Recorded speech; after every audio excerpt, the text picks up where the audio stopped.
Pois é, a nossa novela está ficando cada vez mais interessante e cada capítulo deixa a gente, sabe, com a pulga atrás da orelha. Você lembra quando o Eduardo Bolsonaro falou que ia lá para os Estados Unidos e os ministros do Supremo Tribunal Federal ficavam rindo, fazendo chacota? Pois é, agora ele quer terminar o serviço. Adivinha? O negócio dele agora é na Europa. Já tem data e já tem plano. E eu vou te contar esse plano dele, que está muito bem elaborado. Você vai entender um pouquinho disso aqui. Outro ponto que a gente vai falar, ainda sobre essa nossa novela preferida, é sobre a reação do Supremo Tribunal Federal. Pois é, o Bruno Zambelli, que é deputado, ele fez uma publicação citando uma matéria do Globo. E nessa matéria do Globo, eles falam que o STF tem uma carta na manga para enfrentar o Donald Trump. O negócio é que essa carta na manga que o STF acabou de anunciar é uma verdadeira bomba atômica. Você não entendeu? Se eles fizerem isso, se realmente eles agirem dessa forma, esquece. Compra sua passagem, porque aqui vai dar ruim. Outro ponto que a gente vai falar. Tem reação contra os ministros e eles estão deixando passar batido. Ó, escuta o que eu estou te falando, eu já avisei e vou avisar de novo. Seção 301. Ela é mais brutal do que a lei Magnitsky contra os ministros do STF. E aí eu já tinha feito um vídeo, eu estava de viagem no domingo e eu gravei um editorial para vocês falando sobre isso. Dá uma olhada. A lei Magnitsky, ela é tão brutal, mas o governo Lula está reagindo, o STF está reagindo. Agora, a seção 301 fez com que o governo Lula vá lá, peça para os Estados Unidos parar, porque senão o jogo vai ficar bem mais pesado contra o Brasil. E ainda vamos falar de outra novela preferida que interfere muito na nossa novela aqui, a do Maduro. Pois é, tem uma nova ação e uma nova acusação feita direta pelo Marco Rubio sobre o ministro da Justiça da Venezuela. E aí, foi meio que um ultimato. Não é à toa que o Maduro correu e se escondeu num bunker. Se eu tivesse na pele do Maduro, eu não ia fazer diferente não, né? Mas ele disse que tem uma carta na manga também. E a carta na manga dele é muito grande. Ou seja, 4,5 milhões de forças, segundo ele diz. Mas será que é tudo isso mesmo? Aqui eu vou te explicar. Então, antes de mais nada, se você não é inscrito no canal, inscreva-se no canal. Dá uma força pra gente. A gente tá quase batendo nossa meta, hein? De 2 milhões de seguidores. Recado, tá? Você que acompanha a nossa notícia, você vai ver que todas as matérias a gente busca fontes fidedignas. Aqui não tem o risco de você ficar caindo em fake news. Cada matéria a gente busca, a gente confirma para que você fique literalmente muito bem informado. Então, vai lá, curta, compartilha e se inscreva para sempre receber esse tipo de informação. E vamos para a matéria, que eu sei que você não está aqui pelos meus lindos olhos azuis, está aqui pela nossa novela preferida e esse duelo de titãs que está cada vez mais interessante. Bora para cima. Pois é, pessoal. Bananinha, 03. O que mais que eles chamavam o Eduardo Bolsonaro, hein? Parece que a piada virou pesadelo. Saiu até uma matéria da Globo News, né, reconhecendo que tanto o Paulo Figueiredo quanto o Eduardo Bolsonaro são, na verdade, grandes articuladores. E aí, o trabalho que eles fizeram lá nos Estados Unidos abalaram, de certa forma, a estrutura do Supremo. Eles não imaginavam nunca, né? Eles riam quando falavam em qualquer possibilidade do Donald Trump sequer citar os ministros do STF aqui no Brasil. E aí, o cara conseguiu convencer o Donald Trump a se tornar inimigo dos ministros do STF. Agora ele quer continuar o trabalho, mas ele não quer continuar lá nos Estados Unidos, ele quer continuar na Europa. E aí, voa lá. Olha essa matéria aqui. Matéria do Igor Gadelha, hein? Então, citando a fonte para vocês, Metrópolis, Igor Gadelha, todas as nossas matérias, a gente cita a fonte para ninguém vir com mimimi depois, falando que tem fake news aqui, tá bom? O Eduardo Bolsonaro já tem data prevista para ir à Europa, articular contra Alexandre de Moraes. Agora, eles não estão rindo mais não. Agora não é bananinha mais não. Literalmente eles estão com medo do efeito que isso pode dar lá na Europa. E aí, tem, vamos dizer assim, uma piadinha sarcástica por parte do Eduardo Bolsonaro sobre essa data que ele escolheu. Quem traz a informação é o Paulo Figueiredo, para o jornal Metrópolis. Mas tem uma piadinha que essa data foi escolhida a dedo. E eu vou te explicar o que é. O deputado Eduardo Bolsonaro e também o jornalista Paulo Figueiredo, já não é mais tratado como blogueiro, agora virou jornalista, né, porque estão com medo, já tem uma data prevista para viajar à Europa e buscar as sanções contra o ministro Alexandre de Moraes. A coluna do Igor Gadelha, o Paulo Figueiredo deu uma entrevista e disse que a previsão é que eles vão desembarcar lá no continente europeu no dia 12 de setembro. E aí, talvez você não entende, né? O que tem marcado para o dia 12 de setembro? Aonde que está essa piadinha, né, do Paulo Figueiredo e do Eduardo Bolsonaro sobre 12 de setembro? 12 de setembro é a data final do julgamento do Bolsonaro. Ou seja, o Eduardo Bolsonaro vai pisar na Europa no dia em que o seu pai estará sendo condenado. Julgado não. Julgado é quando você tem defesa, presunção de inocência. Não, ele vai estar sendo condenado num tribunal que foi preparado, estruturado para isso, né? Só para você ter uma noção, o Igor Gadelha publicou o seguinte: de acordo com o jornalista, não é mais blogueiro, não é neto de ditador, agora eles estão chamando ele de jornalista. Olha o medo, hein? O roteiro inicial deve incluir agendas na Espanha. Espanha é aquele mesmo país que o Oswaldo Eustáquio, o jornalista, fugiu. Fugiu aqui e pediu asilo político lá. E que o ministro Alexandre de Moraes mandou um pedido de extradição para ele. Sabe qual foi a resposta? Não. O Alexandre de Moraes persegue ele politicamente. Então, já começou bem, pela Espanha, né? Então começa pela Espanha, depois Bélgica, que a gente sabe que também não é muito fã do Lula e do Moraes, e por fim, a Itália, da Meloni, né? Você acha que a Itália não vai recepcionar muito bem? Você acha que o Eduardo Bolsonaro não tem uma relação muito boa com a Meloni, assim como tem com o Trump? Pois é, imagina, 3 países como Espanha, Bélgica e Itália na cola do ministro Alexandre de Moraes, igual o Donald Trump. Pois é, já não virou piadinha mais. E aí, qual o seu comentário sobre isso? Será que eles vão rir dessa piada ou será que a piada já perdeu a graça? Coloca no comentário que eu quero saber. Vamos lá. No próximo agora, eu vou falar sobre essa matéria aqui com vocês. Matéria do Globo. Apesar de Flávio Dino, os bancos brasileiros terão que se render à Lei Magnitsky. Resumindo isso aqui para você. Com ou sem decisão do Flávio Dino, a caneta do Flávio Dino acabou de entender que a carteira do Donald Trump é muito mais poderosa, muito mais forte do que a caneta do Flávio Dino. E aí, o temor que os bancos têm sobre a Magnitsky é muito maior. Dá uma olhada nessa matéria do Danúzio aqui que diz o seguinte: o temor sobre os efeitos da Magnitsky gera incerteza e ações de banco simplesmente despencaram. Ou seja, caíram a quase zero, né? Despencaram. Dá uma olhada. Ó, Bradesco caiu quase 3%. O Itaú, e eu tenho ação da Itaú, eu me lasquei nessa aqui. Santander, tá? Banco do Brasil, coitado de nós que investimos no Banco do Brasil, né? A BC4, que é a ABC Brasil, também despencou, né? Despencou menos, mas uma das mais afetadas aqui foi o próprio Bradesco. Agora, o que acontece? O sistema bancário brasileiro está enfrentando, né, incertezas depois da decisão do Flávio Dino. O diretor do Nubank, um dos diretores principais do Nubank, segundo o Danúzio anunciou aqui, tirou quase 2 bilhões do Nubank, vendeu as ações aqui do Brasil. É porque ele sabe o tamanho do buraco que pode acontecer aqui no Brasil. Agora, mesmo com um risco financeiro gigantesco, os ministros do STF não vão recuar nem 1 milímetro. O Alexandre de Moraes, ele deu uma entrevista lá no The New York Times. Você lembra disso? E disse, não vou recuar nem 1 milímetro. Aposta por quê? O Globo diz que eles têm uma carta na manga.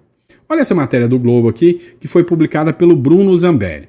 Após reação do Flávio Dino à Magnitsky, o STF guarda uma carta na manga em caso de escalada do Donald Trump. Pois é, segundo essa publicação, a próxima carta na manga do Supremo Tribunal Federal é muito mais grave e sombria do que só uma decisão do Flávio Dino. Há especulações, segundo essa matéria do Globo, né, da Malu Gaspar, que eles podem bloquear ativos ou contas de empresas americanas com interesse no Brasil. É da lapada de novo na Starlink, né? É da lapada na Wise, é da lapada num monte de instituições, PayPal, que funciona aqui, Microsoft, né? Tudo isso aí pode chegar aqui, WhatsApp, pode chegar aqui no brasileiro.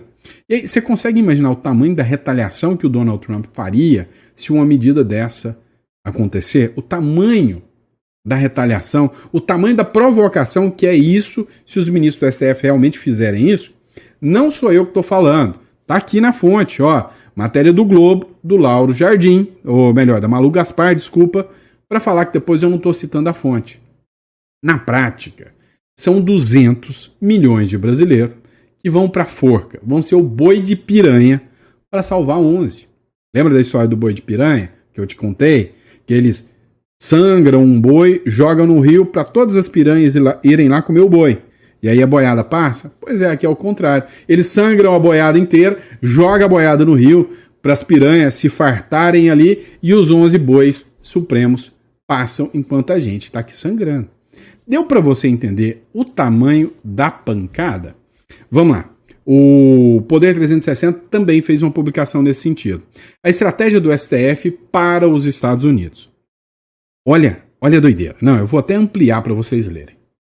A corte ergue a voz e resiste, esperando que os Estados Unidos concluam não avançar no confronto direto com o judiciário brasileiro. O André Marsiglia, que é um advogado, constitucionalista e comentarista político, ele disse o seguinte: a corte, o Supremo, erguer a voz, esperando que o judiciário, que o Donald Trump tenha medo de confrontar, que vai recuar, segundo o André Marsiglia, é a mesma coisa de você estar perdido na selva, tá andando no meio da selva, de repente se depara com um urso gigantesco e começa a gritar, achando que o urso vai sair correndo de medinho de você. É a mesma coisa. Ou melhor, vamos trazer aqui para as falas da própria Globo News.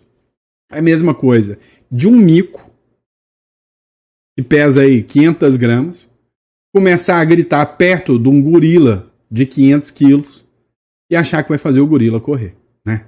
Piada. O gorila vai pisar em cima do mico e vai massacrar o mico. Literalmente é isso que está acontecendo, né? Literalmente é isso que vai acontecer. No próximo bloco, a gente vai falar de algo ainda mais grave do que poderia ser a Lei Magnitsky. Espera aí para você acompanhar. Bora lá, pessoal. Você está vendo que a Lei Magnitsky está chegando igual um trator. O Supremo não está recuando. O Lula está adorando, está achando o máximo, né, essa aplicação dessas sanções contra o Brasil, tarifaço. Só que tem uma coisa que o Lula não está achando o máximo. Por quê? Porque tem um efeito ainda mais devastador do que a Lei Magnitsky. Esse tipo de informação você não vê em qualquer lugar, não. Dá uma olhada. O governo Lula pediu aos Estados Unidos a revisão da investigação contra o Brasil. Até agora, toda hora que o Trump vai fazer, aumentou o tarifaço, cara, eles nem banaram o rabinho. Falaram, não vou conversar com o Trump, não vou recuar, estão atacando a minha soberania. Mas essa aqui, eles não ficaram nesse papinho de soberania, não. Eles, sinceramente, foram atrás. O Itamaraty solicitou que o governo Donald Trump reveja a investigação comercial contra o Brasil, que foi aberta no mesmo contexto do tarifaço de 50%.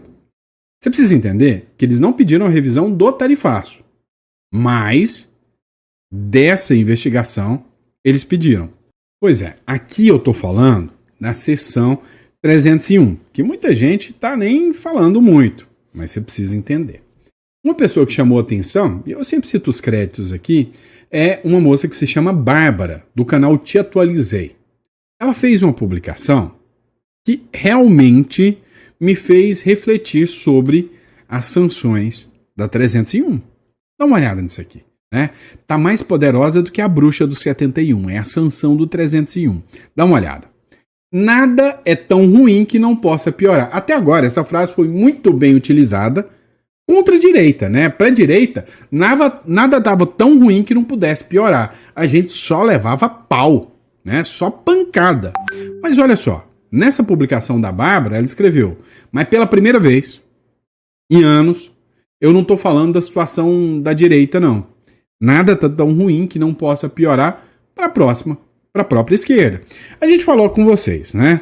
Que aqui, um vizinho nosso aqui, a galera lá da Bolívia, deu um chutinho no traseiro de 20 anos da turma socialista Left People da esquerda, que tomava conta de tudo.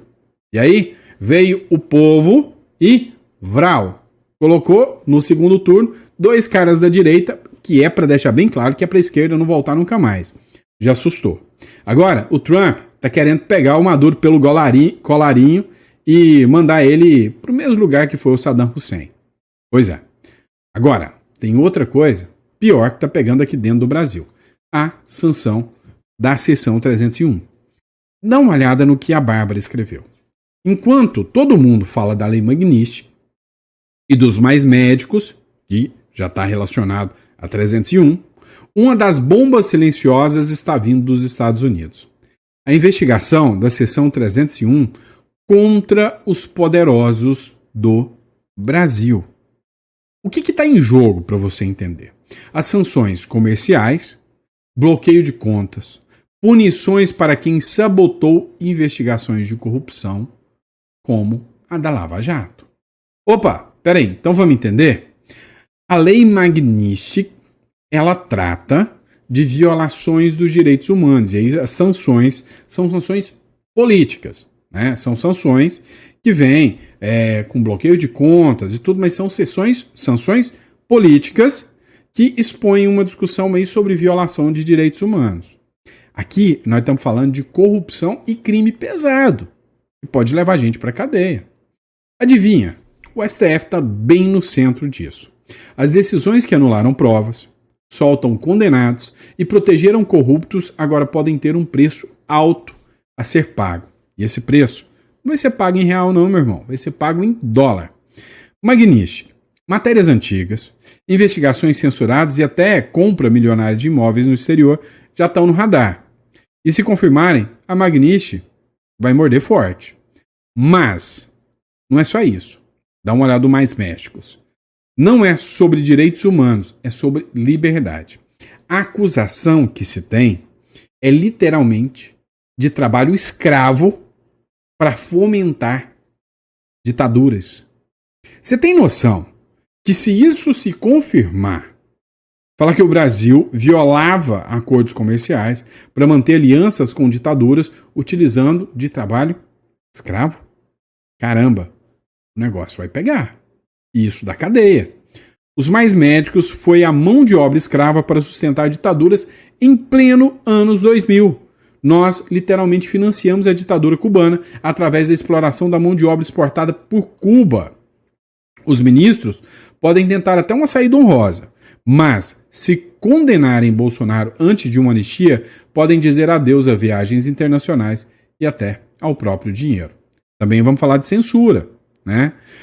Enquanto eles tentam se salvar, querem regular as redes sociais. Ou seja, censura disfarçada de proteção, tirando dos pais o direito de educar os seus filhos, entregando o Estado no controle total.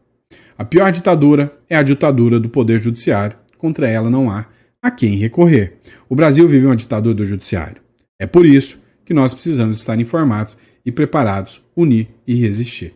E as informações da Bárbara foram interessantes pelo seguinte: como eu disse, a seção 301 ela vai buscar informações muito mais profundas do que a Lei Magnitsky. A Lei Magnitsky ela já foi utilizada, ela já foi sancionada e ela buscou ali literalmente, né, decisões que atentam contra liberdades do povo. Agora, a seção 301 ela vai buscar o seio da corrupção. Ela vai lá no Peru saber por que a turma da Lava Jato foi condenada no Peru, por que o Lula mandou buscar uma corrupta do Peru e quais são os elos de ligação que existem. Meu amigo, o tsunami está só começando. E você vai acompanhar em primeira mão tudo isso que está acontecendo, tá? Agora, no próximo bloco, a gente vai falar literalmente sobre os Estados Unidos entrando com um pé na porta e arrancando na marra gente que ele não gosta. Você quer ver? Vem comigo. Pois é, eu tô falando do ditador da Venezuela, Nicolás Maduro, e todos os seus aliados. Os Estados Unidos já entenderam que não basta mais ficar naquele papinho, né, de vamos aqui impor sanções, vamos impor restrições comerciais. Não, os Estados Unidos viram que quando existe gente igual o governo brasileiro, ele financia essas ditaduras com os mais médicos, com construção de Porto de Mariel, ele compra petróleo da Rússia para financiar a guerra da Ucrânia. É isso que os Estados Unidos acusam. Eles sabem que você sanciona um país, mas ele acha um jeitinho de burlar aquilo. Agora, você tem que entender uma coisa. As sanções até que dá para desviar, mas bala não faz curva. Bala vai direto no alvo. E é isso que eles estão querendo utilizar contra o Maduro. Dá uma olhada nessa matéria da Gazeta do Povo.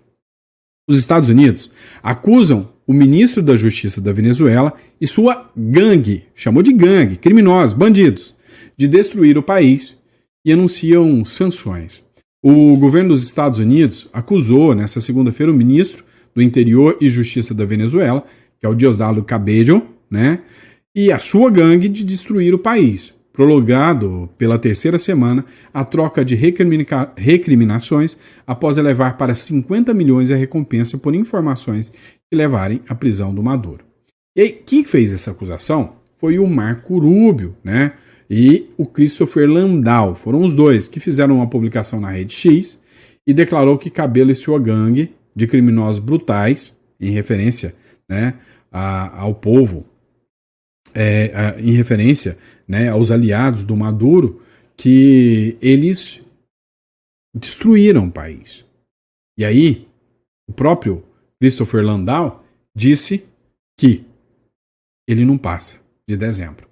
E aí, para o negócio ficar mais interessante, o Maduro dobrou a aposta. Eu já falei sobre essa matéria com vocês, mas agora é interessante porque é a hora 1 da Globo, do G1, informando. O Maduro, nossa, tão poderoso, tem 4,5 milhões de milicianos e ameaça os Estados Unidos. Escuta isso aqui. A Globo fala que não fica nem vermelha. O presidente da Venezuela, Nicolás Maduro, anunciou a mobilização de mais de 4 milhões de milicianos em resposta ao que chamou de ameaças americanas. Maduro disse que vai ativar um plano especial de segurança com soldados nas milícias venezuelanas armados com fuzis e mísseis para defender a soberania nacional. A declaração aconteceu enquanto os Estados Unidos enviam navios de guerra para o Caribe em operação contra o narcotráfico. E semanas depois de o Departamento de Justiça americano dobrar a recompensa por informações que levem à prisão de Maduro. Ele é acusado pelos Estados Unidos de envolvimento no narcotráfico e de representar uma ameaça à segurança. Pois é, 4,5 milhões de milicianos. Ué, se ele tivesse 4,5 milhões de milicianos, era só mandar todo mundo votar nele, né? Até a turma da UOL tá fazendo chacota, né? Por quê? Porque eles entenderam que o jogo é um pouquinho mais diferente. Dá uma olhada. Essa matéria foi publicada pelo Bruno Zambelli agora, a turma do UOL. O Trump enviou 3 navios militares para a Venezuela. E aí, até o UOL já está repercutindo isso aqui. Estão rindo de nervoso, porque sabem que mais um ícone da esquerda está prestes a cair. Acompanhe essa matéria. Absolutamente nada. Bom, vamos para o nosso assunto do dia. Jamil colocou há pouco uma sua coluna disponível para você na nossa página do UOL.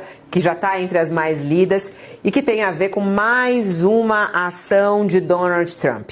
O presidente dos Estados Unidos mandou 3 navios militares para a costa da Venezuela. O governo Trump enviou para a costa da Venezuela 3 navios militares sob o argumento de que serão usados para lutar contra o tráfico de drogas em águas internacionais. E esse gesto acendeu um alerta entre os diplomatas, entre as diplomacias do Brasil e de diversos países latino-americanos. De acordo aí com algumas fontes, os barcos devem se aproximar da região até a noite desta quarta-feira. Queria que você relatasse para a gente sobre essa ação do governo de Donald Trump e por que ele faz isso, Jamil. Vamos lá, Fabíola, porque isso é extremamente importante e eu diria delicado. Desde o governo de Donald Trump, e o Sakamoto tem falado sobre isso, inclusive, há uma tentativa deliberada do governo americano de classificar os grupos de narcotráfico como grupos terroristas. Inclusive no Brasil, uma tentativa de pressionar o governo para qualificar, por exemplo, o PCC como um grupo terrorista. Lembrando que Cláudio Castro, governador do Rio, e Tarcísio, em São Paulo, e além, claro, do clã Bolsonaro, todos eles apoiam essa ideia de transformar, basicamente, o PCC num grupo terrorista. Eu apoio você. Você apoia isso aí? Né? Entre nós. Vamos falar isso aqui. Né? A gente sabe muito bem que a mídia hoje não apoia isso de jeito nenhum. Né? Pelo contrário. Depender deles, e dependeu, eles preferiam, né, que esses membros de facções mandassem no Brasil, fossem presidentes. Né? Agora o povo, cidadão de bem, está apoiando 100% o Donald Trump. Quem aí não quer ver a sua cidade segura? Quem aí não quer ver grupos milicianos, né, sendo condenados como tal? Pois é, meu amigo. O jogo tá complicado, porque tá difícil até para essa turma, né, da militância jornalística defender isso. Até nos comentários, um monte de gente criticando porque eles estão passando pano, né, para organizações aí que não deveriam estar todo mundo brigando e falando que literalmente devem sim ser classificados como grupos de terror. Vamos falar um pouquinho, né, de economia? Vamos te assustar um pouquinho? Vamos lá. Olha isso aqui, né? Você vai assustar porque é o Estadão dando uma lambada no Lula, mas dá uma olhada. Os gastos não contabilizados na meta fiscal ao longo do governo Lula se aproximam de 390 bilhões. Não é mi de mico, não. É bi mesmo, tá? Evidenciam a fraqueza do arcabouço fiscal e explicam por que o país pratica juros tão altos. Vem cá, essa mesma mídia militante que ficou por anos e anos falando que era tudo culpa do Bolsonaro, que tudo era um problema do Bolsonaro, agora ficou tão feio que ninguém mais acredita nessa mídia, que eles estão tendo que falar a verdade e ninguém dá atenção para eles. Ninguém dá crédito para eles. A conta da desprestigiação fiscal, não é nem prestigiação fiscal, ficou justamente para quem? Para o brasileiro pagar. E a responsabilidade de quem? É de quem gasta muito mais. A recorrência com que o executivo apela a artimanhas para não ter de admitir a necessidade de mudar a meta, só desmoraliza a âncora fiscal. Moralizar o quê? Ninguém mais acredita no Brasil. Sabe, é uma gente que não tem um mínimo de vergonha na cara. Você quer um outro exemplo? Só para citar, fugindo da matéria um pouquinho, você viu o vídeo do Felca? Né? O vídeo do Felca. O Felca é um humorista que fez um vídeo muito conhecido e o vídeo viralizou, falando sobre adultização de crianças. A Damares já falou sobre o vídeo. A Leide Fontinelli já falou sobre o vídeo. Todo mundo da esquerda atacou a direita por causa dos vídeos que foram feitos. Agora o Felca faz a mesma denúncia. E adivinha? Eles aproveitam isso para fazer a regulamentação das redes sociais. Olha que doideira. Querem regulamentar. Por quê? Porque ali o Felca denunciou que tinha um influenciador de esquerda. Fez um né? Um influenciador de esquerda ali que estavam adultizando as crianças. Então, nós precisamos regulamentar as redes sociais e tirar perfis, porque está chegando a adultização das crianças. Não, está chegando a eleição de 2026. Agora vem cá. É esta turma do PT que quer dizer para vocês que eles vão combater agora a adultização das crianças.